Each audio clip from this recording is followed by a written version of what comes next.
Okay जी, तो यार turbo car लेनी चाहिए या नेचुरली एस्पिरेटेड कार? ये क्वेश्चन जितना ही हमें सिंपल लगता है उतना ही ज़्यादा कॉम्प्लिकेटेड है अगर आप मार्केट में इस वक्त कार लेने के लिए उतरे हैं। पिछले महीने मैं अपने लिए एक छोटी सी कार देख रहा था तो मैं बहुत ज़्यादा कंफ्यूज हुआ टर्बो और नेचुरल एस्पिरेटेड इंजन के बीच में।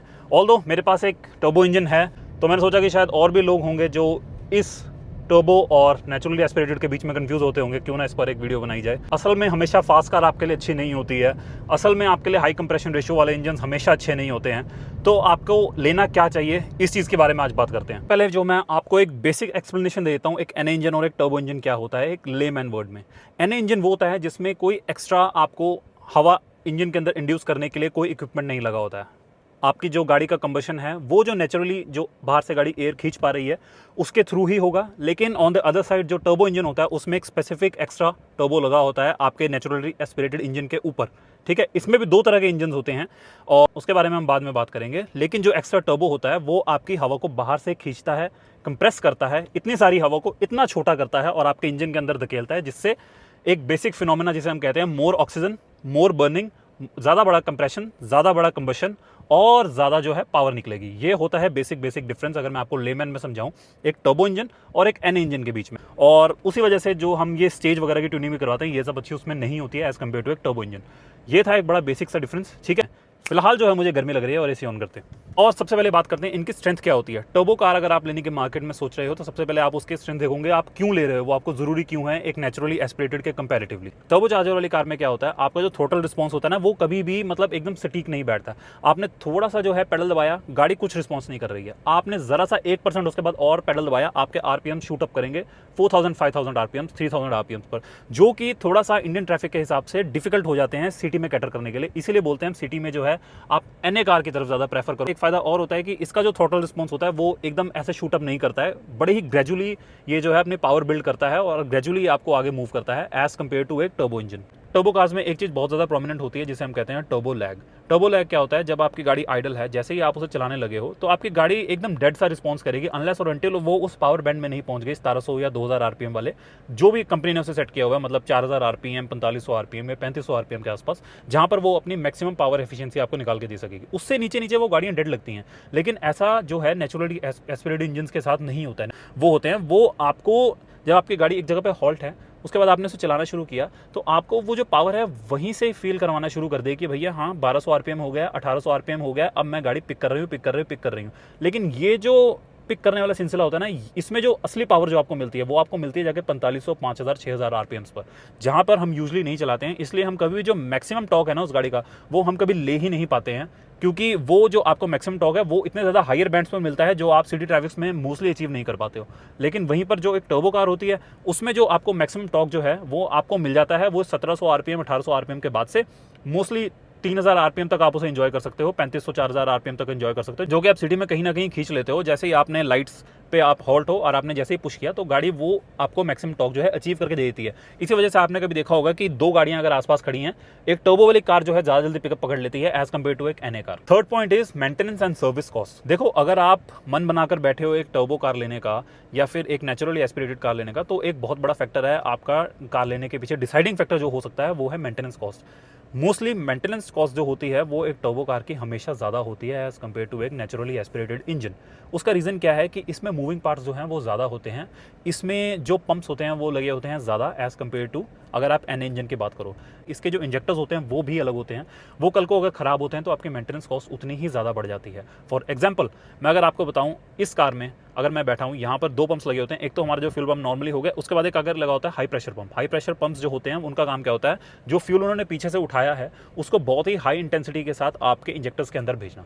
अगर वो खराब होता है वो आपको पड़ता है बहुत ज़्यादा महंगा। और दूसरी चीज़, ये जो इंजन होते हैं ये ज़्यादा हाई टेम्परेचर पर ऑपरेट करते हैं, इसलिए इनका ऑयल चेंज जो है ज़्यादा फ्रीक्वेंटली हमें करना चाहिए।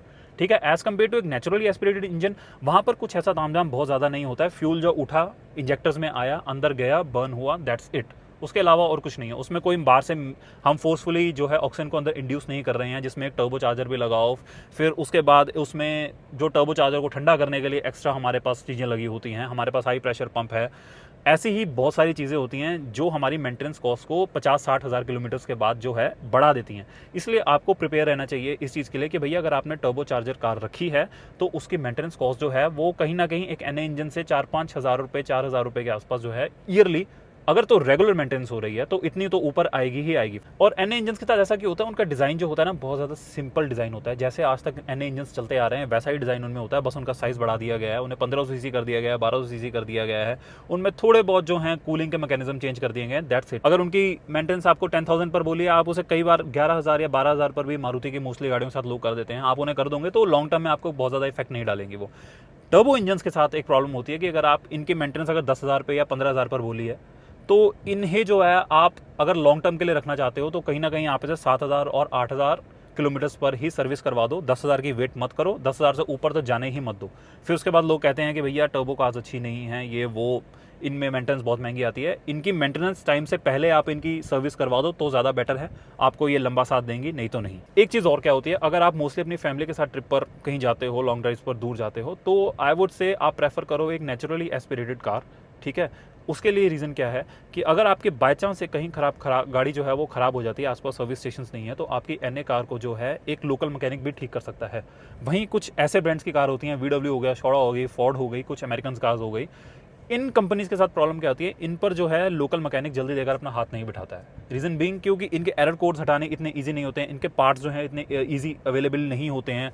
शहरों में तो कहीं हो जाएंगे, टियर 2, 3, 3 सिटी में इनके पार्ट्स अवेलेबल नहीं होते हैं, वहाँ आपको प्रॉब्लम आ सकती है। तो इस चीज़ का हमेशा सोच के ध्यान रखना। तो इसका वर्डिक्ट क्या है, एक एनए कार जो होती है वो ज़्यादा चीपर होती है लॉन्ग टर्म में मेंटेन करने के लिए as compare to a turbo car. उसके पीछे रीज़न सिंपल से यही है, एक तो इनके पार्ट्स जो हैं वो थोड़े से ज़्यादा एक्सपेंसिव होते हैं, इनमें मैकेनिकल पार्ट्स ज़्यादा होते हैं, जिसकी वजह से चांसेस काफ़ी ज़्यादा हैं कि वो ख़राब भी जल्दी होंगे अगर आप उसे मेंटेन नहीं रखते हो, या फिर एक पार्ट्स की भी लाइफ होती है तो जो जितना ज़्यादा चलेगा वो उतनी जल्दी ख़त्म होगा। और जो पार्ट्स जो हैं इनके थोड़े से कॉस्टली आते हैं, उनकी इंस्टॉलेशन जो होती है उसमें ज़्यादा टाइम लगता है। तो इस वजह से एक ओवरऑल जो मैं आपको बता रहा हूँ सर्विस जो है इन गाड़ियों की वो थोड़ी सी महंगी होती है as compare to NA engine.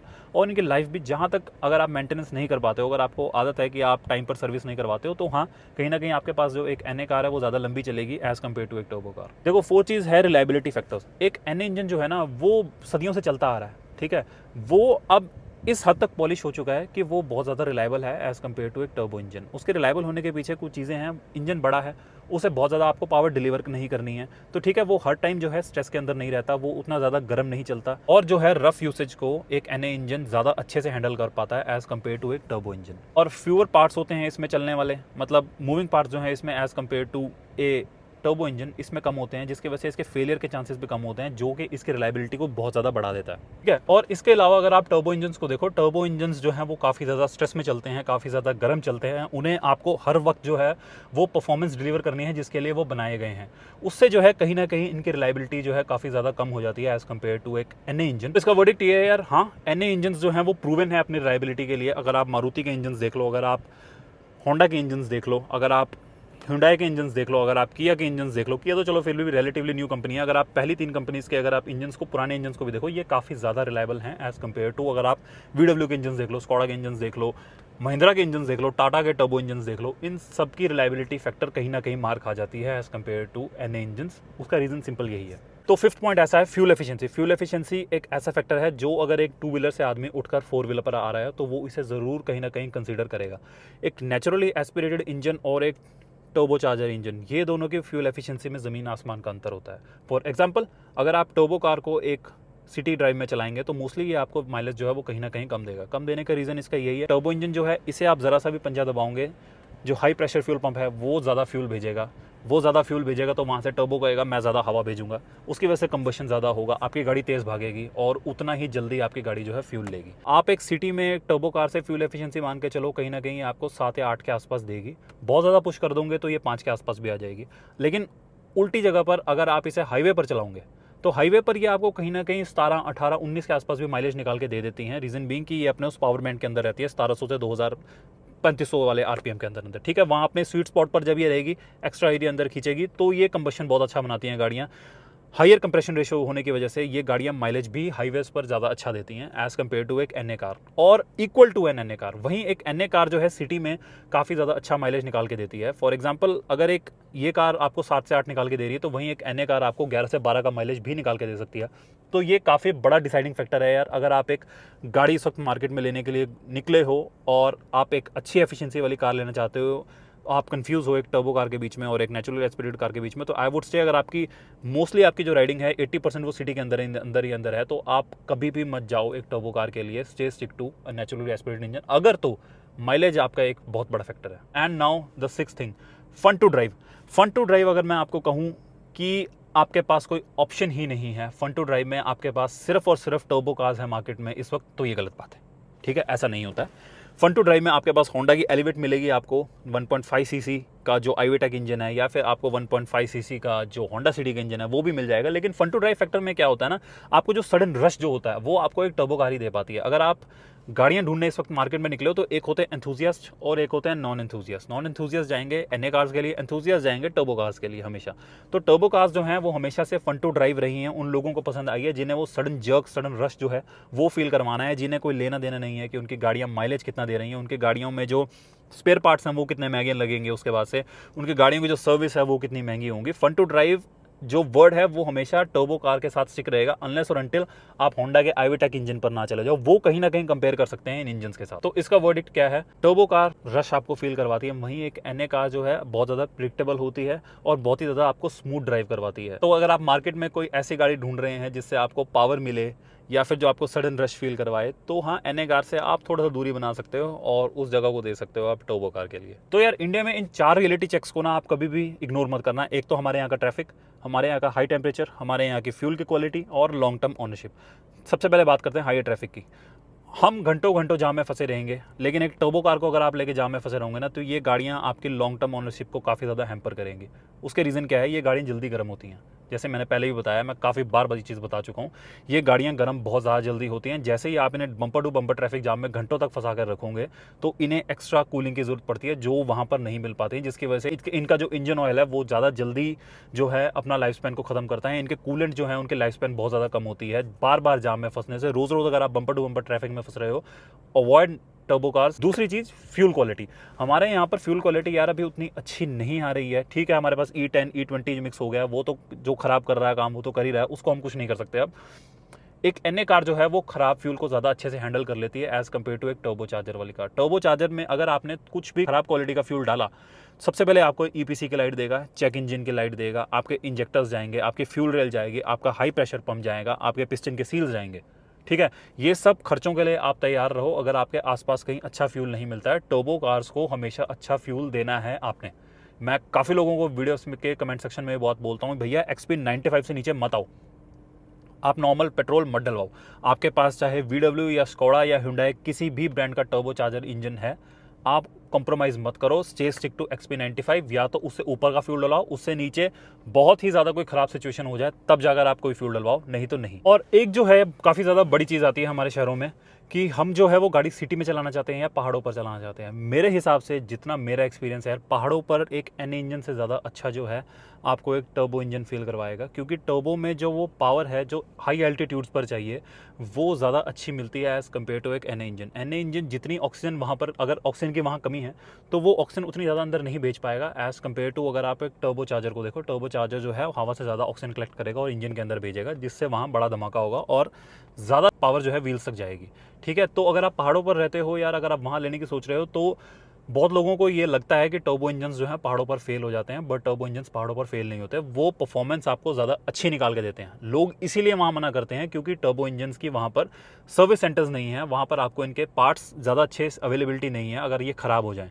तो उससे अच्छा है कि आप एक कम पावर वाली कार के साथ, एक NA इंजन के साथ आप कॉम्प्रोमाइज़ करवा लो अपना, और उसकी पार्ट्स जो है, उसकी सर्विस अवेलेबिलिटी जो है आपको हिली एरियाज़ पर ज़्यादा अच्छी मिले। अगर आपको ईज़ ऑफ ड्राइविंग चाहिए तो आप एक NA इंजन की तरफ जा सकते हो। अगर आपको परफॉर्मेंस चाहिए तो आप एक टर्बो इंजन की तरफ जा सकते हो। अगर आपको लॉन्ग टर्म ओनरशिप अच्छी चाहिए तो आप एक एन इंजन की तरफ जा सकते हो। अगर आपको मेंटेनेंस कॉस्ट कम चाहिए तो आप एक एन इंजन की तरफ जा सकते हो। तो भैया वीडियो को आप करते हैं एंड। तो क्लोजिंग में यही बोलता हूँ यार, कोई भी गाड़ी जो है ना वो परफेक्ट नहीं होती है। मैं हमेशा ये कहता हूँ आपको ढूंढना पड़ेगा आपका बैलेंस कहाँ बन रहा है, आपको कहाँ पर अच्छी माइलेज मिल रही है, कहाँ पर आपको फन फैक्टर मिल रहा है, कौन सी गाड़ी का साइज आपको पसंद आ रहा है, आपको हाईवे पर चलानी है, ज़्यादा सिटी पर चलानी है या आपको हिल्स पर चलानी है, उसके हिसाब से आपको ढूंढना पड़ेगा आपको एक टर्बो कार चाहिए या एक एनए कार चाहिए। सबके डिसएडवांटेजेस और एडवांटेजेस जो हैं मैंने बता दिए हैं। अगर आप हिल पे रहते हो, अगर आप बम्पर टू बम्पर ट्रैफिक में फंसते हो, माइलेज किससे क्या मिलेगी और लॉन्ग टर्म रिलायबिलिटी जिसमें है किसमें नहीं है, आपके सर्विस कॉस्ट जो है वो क्या क्या फैक्टर्स पर डिपेंड करती है, ये सब आपको एनए और टर्बो इंजन्स में देखना पड़ेगा। अगर कोई कंफ्यूज हो, अगर फिर भी मैंने काफ़ी ज़्यादा रिसर्च करी है इस चीज़ के बारे में, कमेंट सेक्शन में मुझे पूछ लेना, इंस्टाग्राम पर आ जाना अगर आप कंफ्यूज हो, एनए कार लें या टर्बो कार लें। ओके, अच्छा लगा हो तो लाइक शेयर और सब्सक्राइब कर देना। अगली वीडियो में आता हूँ मैं अगले महीने, नॉट अगले महीने, अगले हफ्ते।